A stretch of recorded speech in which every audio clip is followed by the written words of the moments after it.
Assalamualaikum warahmatullahi wabarakatuh. Semangat pagi, salam sejahtera untuk kita semua.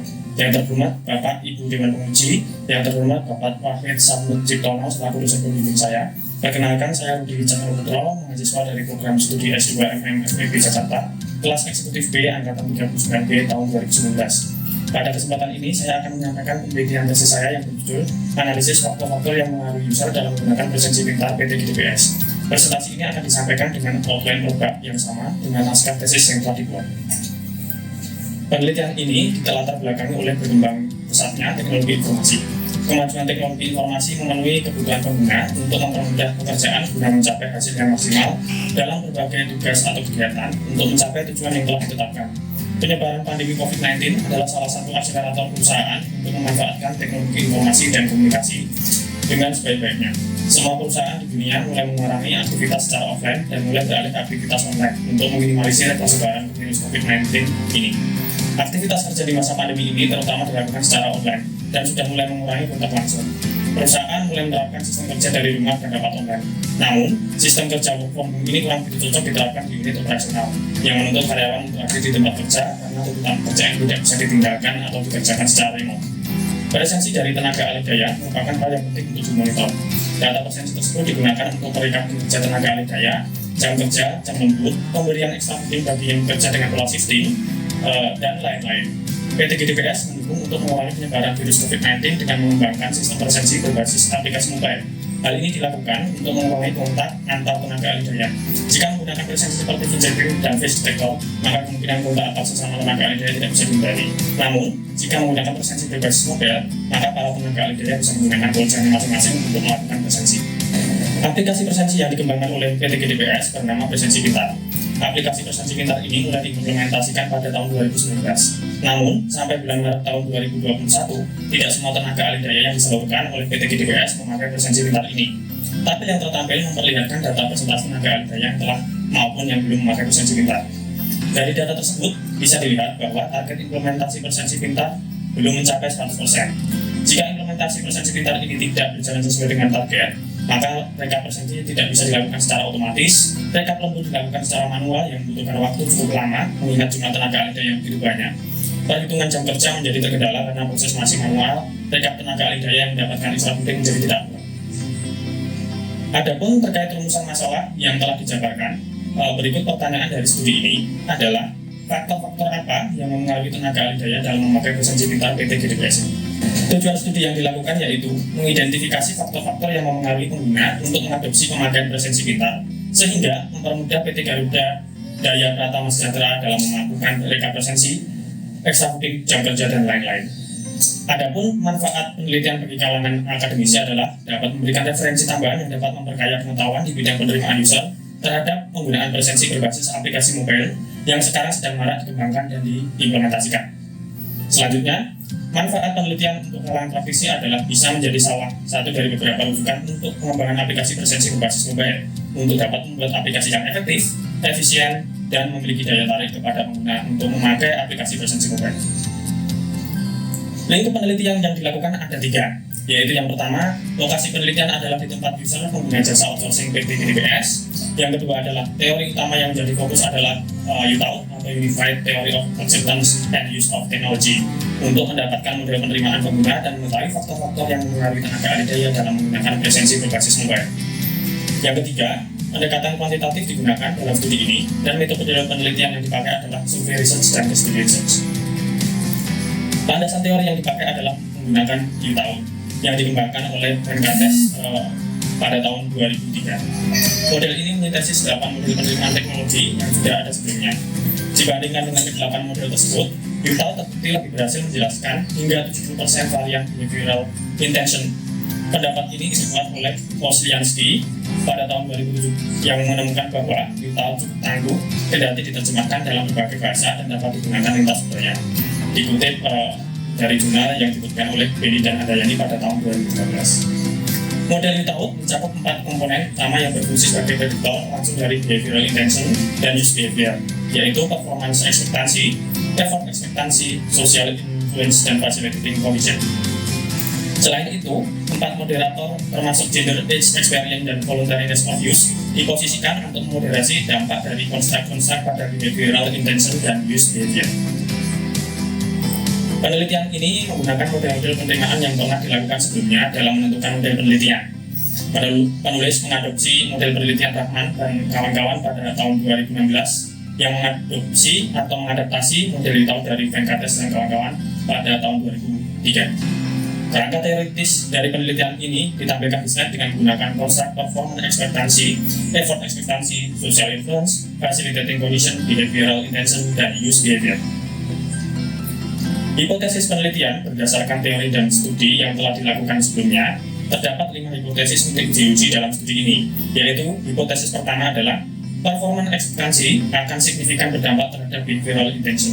Hipotesis kedua adalah effort ekspektansi akan signifikan berdampak terhadap behavioral intention. Hipotesis ketiga, social influence akan signifikan berdampak terhadap behavioral intention. Hipotesis keempat adalah facilitating condition akan signifikan berdampak terhadap behavioral intention. Dan yang terakhir adalah hipotesis kelima, behavioral intention akan signifikan berdampak terhadap use behavior. Metode penelitian tesis ini menggunakan metode kuantitatif yang terkait dengan kuantitas, frekuensi atau besarnya suatu fenomena. Penelitian kuantitatif tergantung pada kualitas instrumen pengukuran yang digunakan. Adapun instrumen pengukuran yang dipakai di penelitian ini adalah menggunakan survei.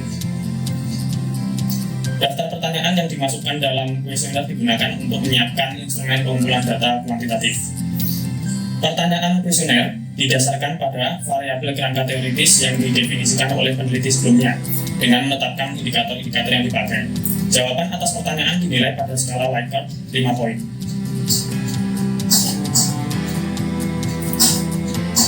Ada beberapa indikator dari masing-masing variabel yang dipakai dalam penelitian ini. Variabel performance ekspektansi didefinisikan sebagai sejauh mana seseorang percaya bahwa menggunakan sistem akan membantu untuk meningkatkan kinerjanya. Ada 7 indikator PE yang dipakai dalam penelitian ini, sesuai dengan yang ditunjukkan oleh tabel. Variabel effort ekspektansi didefinisikan sebagai tingkat kemudahan yang terkait dengan penggunaan sistem. Ada 6 indikator effort ekspektansi yang dipakai dalam penelitian yang dilakukan sesuai dengan yang tertampil di tabel. Selanjutnya adalah variabel social influence didefinisikan sebagai tingkat sejauh mana seseorang merasakan bahwa orang-orang yang dianggapnya penting percaya bahwa dia seharusnya menggunakan sistem yang baru. Dalam penelitian ini ada 7 indikator yang dipakai dalam penelitian.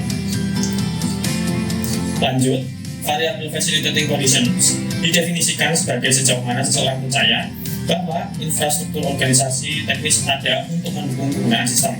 Ada 7 indikator facilitating condition yang dipakai dalam penelitian ini. Variabel behavioral intention didefinisikan sebagai niat perilaku yang konsisten dengan teori dasar dianggap berlaku untuk semua model niat. Ada 5 indikator behavioral intention yang dipakai dalam penelitian ini sesuai dengan yang ditunjukkan di tabel. Dan yang terakhir adalah variabel use behavior, adalah perilaku penggunaan yang diukur dari frekuensi aktual pengguna dalam menggunakan teknologi. Ada 3 indikator yang dipakai dalam penelitian yang dilakukan ini. Populasi penelitian ini adalah TAD atau tenaga ahli daya aktif PT GDKS. Sampel diambil dari populasi tersebut. Jumlah sampel yang berhasil dikumpulkan sebesar 247 responden. Distribusi kuesioner menggunakan Microsoft Form yang dilakukan secara daring. Data yang terkumpul dianalisis menggunakan SEM berbasis varians atau yang disebut partial least square. Software untuk mengelola data memakai Smart PLS versi 3.2.9. Ada 5 tahapan dalam menganalisis data. Yang pertama adalah melakukan konversi data hasil kuesioner. Kedua adalah melakukan perancangan intermodel. Ketiga adalah melakukan perancangan automodel. Selanjutnya adalah estimasi model. Dan yang terakhir adalah mengevaluasi model yang telah dibuat. Berikut disajikan demografi responden. Responden yang berasal dari Jabodetabek mendominasi dengan persentase sebesar 61%, disusul area Denpasar 13%, dan selebihnya tersebar di Jawa, Sumatera, dan Sulawesi. Responden dengan umur antara 31 sampai 40 tahun menempati persentase tertinggi di persentase 39,68%. Jenis kelamin laki-laki menempati persentase sebesar 85,02% dan sisanya perempuan. Masa penggunaan aplikasi presensi pintar terbanyak di kisaran 1 sampai 2 tahun. Berikut adalah rancangan intermodel, automodel, dan estimasi model. Inner model ditunjukkan oleh lingkaran berwarna biru, outer model ditunjukkan oleh paduan lingkaran biru dan kotak kuning. Estimasi model dilihat dengan nilai outer loading dari masing-masing indikator. Dapat dilihat nilai outer loading sudah di atas 0,78, artinya tidak ada indikator yang dihapus. Evaluasi outer model dengan melihat indikator reliability, di mana outer loading indikatornya harus lebih tinggi dari 0,708. Dari tabel yang disajikan terlihat bahwa nilai untuk masing-masing indikator baik BI, EE, FC, PE, SI, dan BU sudah di atas 0,708, yang artinya indikator yang dipakai dalam penelitian ini sudah memenuhi indikator reliability. Evaluasi outer model selanjutnya adalah dengan mengecek internal konsistensi reliability dengan melihat nilai kelompok alpha dan composite reliability harus di atas 0,76. Dari tabel yang disajikan terlihat bahwa nilai kelompok alpha dan composite reliability sudah di atas 0,70. Hal ini menunjukkan bahwa evaluasi pengujian outer model memiliki internal konsistensi reliability yang baik. Metode selanjutnya adalah menentukan convergent validity. Convergent validity adalah sejauh mana ukuran berkorelasi positif dengan langkah-langkah alternatif dari konstruk yang sama. Penelitian validitas konvergen dilihat dari nilai AV. Dipersyaratkan model yang baik kalau AV masing-masing konstruk nilainya lebih besar dari 0,50. Dari tabel tersebut, nilai AV masing-masing konstruk sudah di atas 0,50, yang artinya model yang dibuat pada studi ini sudah baik seperti yang disebutkan oleh Ghazali dan et al. Uji berikutnya adalah diskriminan validity.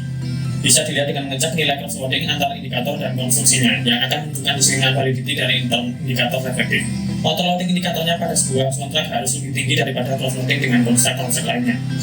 Dari tabel yang disajikan menunjukkan bahwa nilai outer-loading indikator pada konstruk BI, EE, FC, PE, SI, dan UB sudah lebih tinggi daripada cross-loading dengan konstruk lainnya. Setelah mengevaluasi outer model, selanjutnya adalah mengevaluasi inner model. Pengujian terhadap model struktural dilakukan dengan melihat nilai R-square yang merupakan uji goodness fit model. Dari tabel yang disajikan dapat disimpulkan bahwa model pengaruh PE, EE, dan SI terhadap BI menghasilkan nilai R-square sebesar 0,784. Hal itu ditunjukkan bahwa 78,4% variabilitas pada konstruk BI dapat dijelaskan oleh variabilitas pada konstruk PE, EE, dan SI, sedangkan 21,6% dapat dijelaskan oleh variabel lain di luar penelitian. Nilai R-square model untuk menguji pengaruh BI dan FC terhadap UB adalah 0,83. Artinya variabilitas dalam konstruk BI dan FC dapat dijelaskan 83% variasi dalam konstruk UB, sedangkan faktor lain yang tidak termasuk dalam variabel penelitian ini dapat menjelaskan sebanyak 17%. Selanjutnya adalah melakukan pengujian hipotesis dengan melihat hasil path koefisien pada software SmartPLS. Hubungan antara konstruk akan signifikan jika nilai T statistik di atas 1,96 untuk uji itu T. Kesimpulan dari penelitian ini adalah performa ekspektasi berpengaruh positif dan signifikan terhadap behavioral intentions, effort ekspektasi berpengaruh positif dan signifikan terhadap behavioral intentions, social influence berpengaruh positif dan signifikan terhadap behavioral intention, facilitating conditions berpengaruh positif dan signifikan terhadap use behavior, dan yang terakhir adalah behavioral intention berpengaruh positif dan signifikan terhadap use behavior. Studi ini berimplikasi terhadap implementasi aplikasi persesi pintar. Penulis telah menjelaskan di bab sebelumnya bahwa jika implementasi aplikasi ini berjalan 100%, maka rekap presensi bisa dilakukan secara otomatis. Rekap lembut bisa dilakukan dengan waktu yang cukup cepat karena sudah bisa otomatis lewat aplikasi. Perhitungan jam kerja lebih akurat dan cepat, rekap tenaga alih daya yang mendapatkan instruksi menjadi lebih secara tepat. Performa atau kinerja tenaga alih daya juga bisa dipantau lewat histori harian di aplikasi persesi pintar ini. Implikasi dari studi ini tidak hanya terbatas pada hal seperti atas. Melalui model yang sudah diteliti, tulisan ini bisa menjadi rujukan bagi rekan-rekan yang akan atau sedang mengembangkan aplikasi persepsi berbasis mobile supaya dapat diimplementasikan dengan maksimal. Perusahaan yang mengembangkan aplikasi persepsi berbasis mobile harus menyesuaikan strategi mereka untuk memperhitungkan faktor penerimaan pengguna ini dan menyelesaikannya untuk mempercepat adopsi aplikasi persepsi tersebut. Studi ini telah diselesaikan dengan sampel dari rekan-rekan tenaga alih daya yang bekerja untuk perusahaan yang memakai jasa outsourcing PT GDPS. Hasil studi ini mungkin bukan cerminan sempurna dari keseluruhan skenario karena belum mencakup keseluruhan daerah layanan dari PT GDPS. Studi ke depan dapat dilakukan dengan memperluas cakupan sampel. Selain itu, terdapat keterbatasan lainnya dalam studi ini, yaitu model penerimaan yang diterapkan tidak menggunakan moderator. Moderator diposisikan untuk moderasi dampak dari konflik penerimaan. Berdasarkan hasil kajian dan analisis, beberapa hal yang harus diperhatikan dan dilakukan perbaikan adalah sebagai berikut.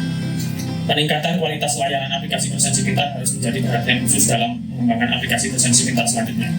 Hal-hal yang dapat dilakukan untuk meningkatkan layanan aplikasi berbasis pintar adalah meningkatkan kepercayaan tenaga ahli daya untuk menggunakan presensi online sehingga dapat mempermudah dalam melakukan pencatatan kehadiran kerja.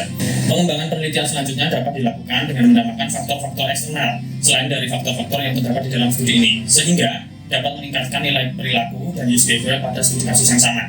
Misalkan menambahkan faktor hedonic motivation, price value, dan experience and habit. Namun untuk penambahan faktor-faktor ini juga perlu argumentasi yang kuat mengapa faktor tersebut diperlukan. Yang terakhir adalah melakukan penelitian selanjutnya dengan lebih memperbanyak jumlah responden dan variasi daerah yang akan dijadikan sampel.